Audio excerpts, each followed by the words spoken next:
Roshan Jafar is geboren in dorp Shadere, stad Afrin, West-Koerdistan, Noord-Syrië. Zoals ieder kind ging ze naar basisschool. Maar wegens verre afstand en vervoer kon niet verder afstuderen. Zij is gegroeid en grootgebracht tussen groene natuur en veel planten. Zij kan niet vergeten en blijft altijd in haar geheugen. Haar moeder nog altijd woont alleen in haar dorp en wil niet verlaten.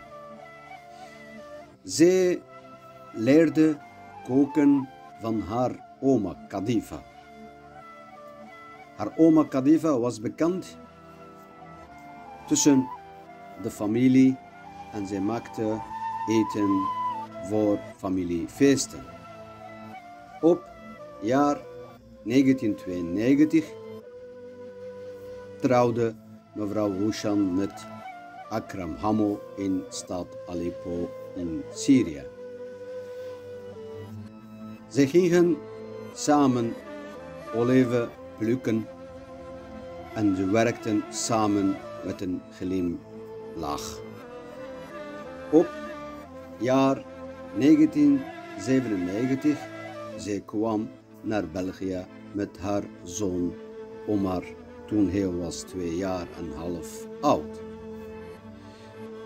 Zij gingen naar Nederlands school om Nederlands taal te leren. Zij vond de taal is heel belangrijk en zij is zoals een sleutel om naar maatschappij kunnen te gaan en contacten maken met de vrienden. Zij maakte trouwfeest voor haar broer, want alle twee hadden geen ouders in België. Zij was zoals een moeder voor jongen en meisje. Na haar verblijf in België, 10 jaar, kwam en kreeg eerste bezoek haar tante Sabah in Leuvenpark, Kasselo. Zij heeft mooi buren en bezoeken elkaar en samen eten en drinken en in tuin werken en planten.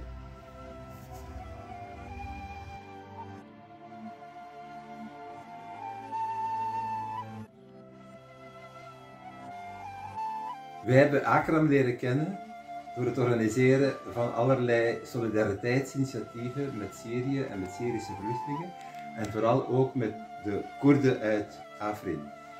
En voor die solidariteitsmaaltijden was het de vrouw van Akram, Roshan Jafar, die lekker gekookt heeft en dat werd heel erg geapprecieerd door de mensen. Achteraf vernamen wij dat Roshan meegewerkt heeft aan een kookboek, Vreemdgaan in de keuken.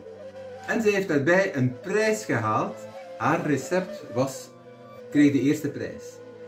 En achteraf, al een beetje later, kwam Roshan op het idee om een heel kookboekje te maken over de Koerdische gerechten uit Syrië. En ze vroeg daarbij hulp en daarvoor heeft Lieve haar geholpen. Vandaag mogen we terug aan tafel zitten om de lekkere dingen te proeven. Maar zelf ben ik niet zo'n as in de keuken, maar we kennen Ria en Luc, die verzot zijn op vreemde keuken. En de klik.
eigenlijk, ik ga vandaag Koerdische brood maken en herinneren van mijn dorp en van mijn moeder en van mijn stad.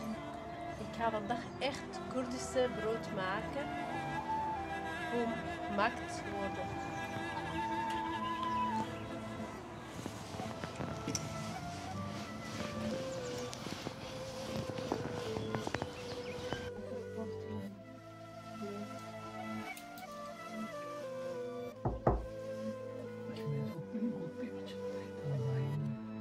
Ja.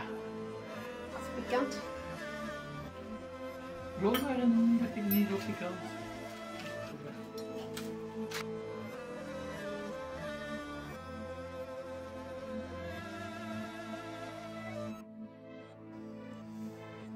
Zij was de enigste Syrische Koerdische vrouw in Leuven. Ze had veel vrije tijd en ze had gedacht dat voor haar Nederlandse taal te verbeteren contact nemen met haar buurvrouw. De tweede en probeerde haar bezig te houden in de keuken en haar ervaring te verbeteren in de keuken. En zoals jullie zien, hier zijn voorbeelden van haar werk in de keuken.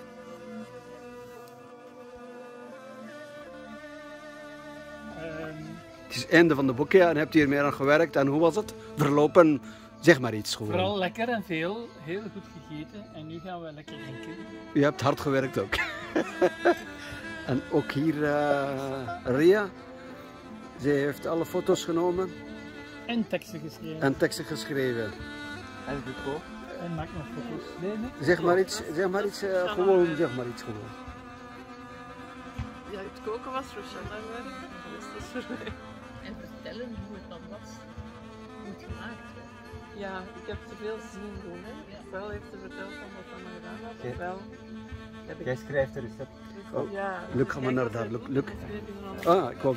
Je gaat naar die kant. Ik ga wacht zo, ja. Hier is ook Marcel. Marcel die heeft alleen gegeten, geproefd. En die staat te wachten op het drinken van een raki. En die hoopt dat het een mooi boek wordt. En dat het goed verkocht wordt. Jij gaat verkopen zeker, hè? Ik zal mee helpen verkopen, ja, zeker. Oké. En Lieve? Wij kennen het systeem van onbetaalde promotor. Dus we zullen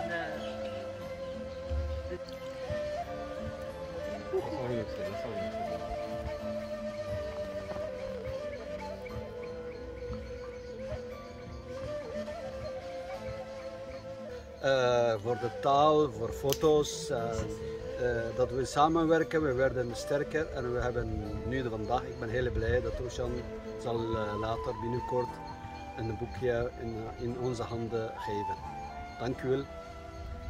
En nu even naar Roshan. Ja, waar is Roesja? In de keuken. Wacht, oké. We gaan nu naar Roshan.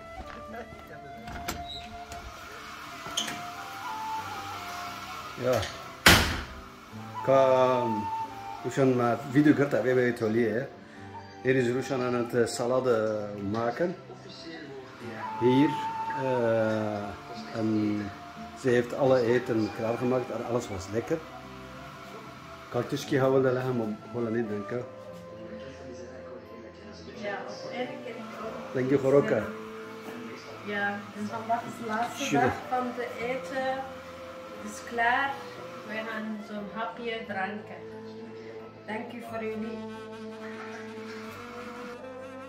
wij hebben de gerechten die in het kookboek staan ook echt in het echt mogen proeven. En voor ons jubileum van 50 jaar getrouwd heeft Roshan ook gekookt.